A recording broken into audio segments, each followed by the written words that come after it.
Vamos falar de saúde? Nosso quadro Vida. Vida. Oferecimento Home Care Unifísio. 24 horas de atenção humanizada. Nós vamos falar a respeito de como a deshospitalização é importante. E sabe quais são os critérios que são realizados para eleger as pessoas que podem passar por esse processo. A Estael Sátiro já está aqui com a gente, ela é consultora em deshospitalização e vai falar com a gente aqui no Jornal do Piauí a respeito desse assunto.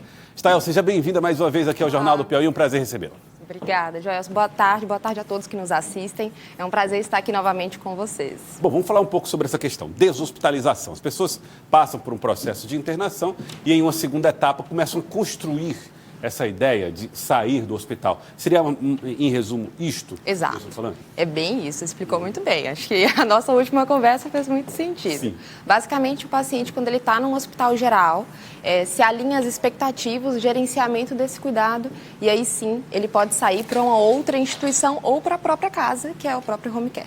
E como é que se dá esse processo? Tá certo. Na verdade, a gente começa a olhar para esse paciente todas as demandas clínicas que existem. Eu entendo o que é que tem de complexidade de cuidado. Então, qual é o quadro clínico desse paciente? Ele pode ir para casa porque ele está seguro ou não? Tem uma instabilidade clínica? Não tem. Eu vou usar alguns exemplos, tá? Então, nós temos, por exemplo, dispositivos que são utilizados. A sonda gástrica, a sonda nasointeral, traqueostomia, ventilação mecânica, ou até aquele próprio paciente que faz uso, por exemplo, de diálise. Então, quando eu olho para o meu paciente que é dialítico, que está num hospital, e ele vai para casa, ele pode dar continuidade nesse cuidado em casa? Quantas sessões de hemodiálise ele faz por semana? E aí, dentro dessas sessões, eu posso reduzir a quantidade para que ele vá para casa de forma segura? Basicamente é por aí. É toda a manutenção do cuidado, realmente saindo do hospital e indo para o domicílio. Você citou um paciente com perfil que é o que passa por diálise. Isso.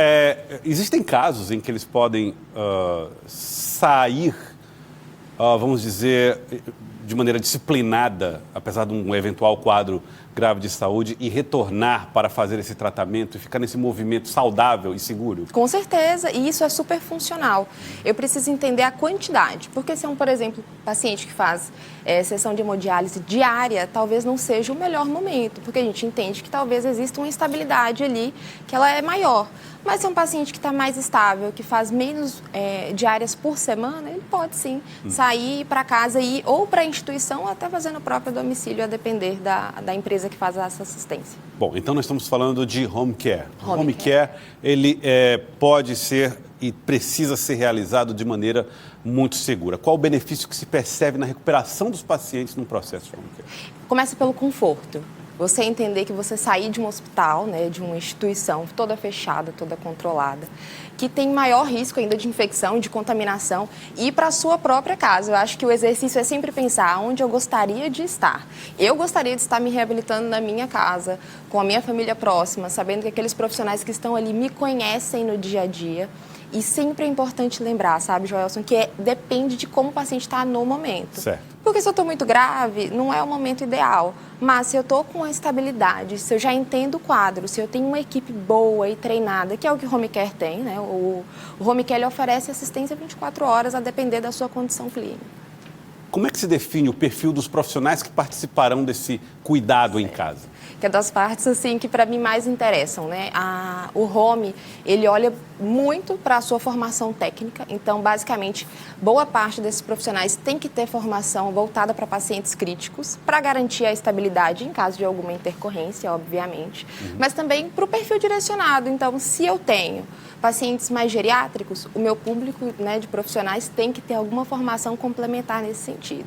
Hoje, a maioria dos pacientes em home care são neurológicos, então, obrigatoriamente, tem que ser profissionais que tenham alguma formação ali voltada para a área de neurologia. E quanto à especialidade desse profissional? Por exemplo, quando é que vocês definem que o paciente vai precisar de um acompanhamento de fisioterapeuta ou de um enfermeiro com determinada especialidade? Como é que é feita a triagem da montagem do perfil de especialistas que vai fazer esse acompanhamento? Geralmente o médico ele faz a avaliação inicial do paciente, entende tudo que tem de demanda. Essa demanda vem para o home care. Então entendemos quem é o paciente, o que ele vai precisar. Enquanto time, nós temos uma vasta quantidade de profissionais disponíveis e aí existe tanto as gerências, né, do time de home care, a gerência de relacionamento e as gerências específicas de cada sub-área que vai direcionar o melhor profissional. Um banco de dados ele é construído geralmente com a equipe de RH, assim como para os hospitais também e para as clínicas, e ele é estratificado por necessidade do cuidado. Então, eu já sei quem vai para onde. Agora, muitas pessoas que estão em casa assistindo a gente podem pensar assim, eu quero muito, né, que o meu parente, a minha mãe, o meu pai, enfim, as pessoas, meu filho, possam voltar para casa. Mas eu fico com medo de, se acontecer alguma emergência, o que é que eu faço? Tá certo. Como é que as pessoas podem ter a certeza de que tudo será feito dentro daquilo que o quadro exigirá? Tá certo. Existe um monitoramento contínuo desses pacientes, né? Cada paciente tem a sua própria enfermeira específica que monitora toda a equipe que o acompanha, além do gerenciamento, né, continuado dos nossos sistemas para garantir a confiabilidade dos dados, dos sinais clínicos desse paciente também. Mas, para além disso, o próprio home care conta com a equipe especializada de logística e remoção.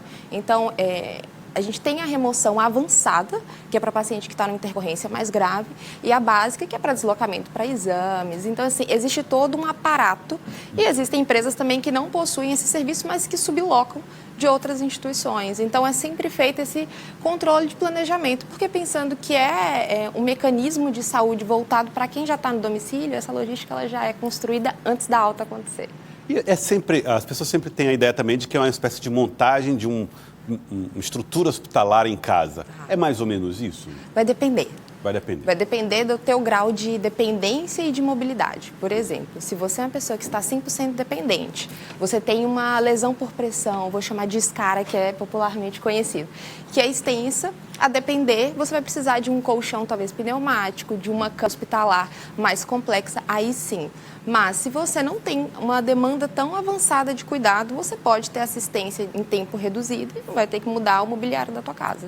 E aí tudo isso é orientado por essa equipe? Isso é avaliado antes da alta acontecer. Então, quando o paciente ainda está no hospital, a equipe faz a avaliação, vai até o domicílio, prepara o domicílio, por exemplo. A gente verifica se a voltagem da tomada está adequada, se o equipamento, quando for ligado, ele vai funcionar corretamente, porque até isso é necessário. Então, quantos equipamentos podem estar ligados na mesma tomada? Então, tem uma equipe preparada somente para isso. Bom, para finalizar, o home care tende a ser cada vez mais utilizado nesse cuidado em casa, nesse processo de recuperação de pacientes? Com certeza. Eu acredito cada vez mais isso falando tanto na assistência, mas focado também um pouco no que a gente fala de mercado de saúde.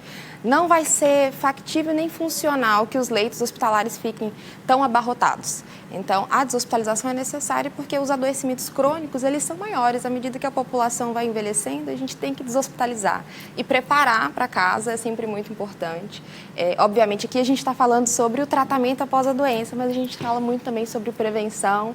Então, aproveitem a oportunidade, aproveitem o feriado também para fazer exercício físico e se cuidarem. Sim, verdade. Isso é muito importante, Stael. Stael Sátiro, consultora em deshospitalização, que está conversando aqui com a gente no nosso Jornal do Piauí.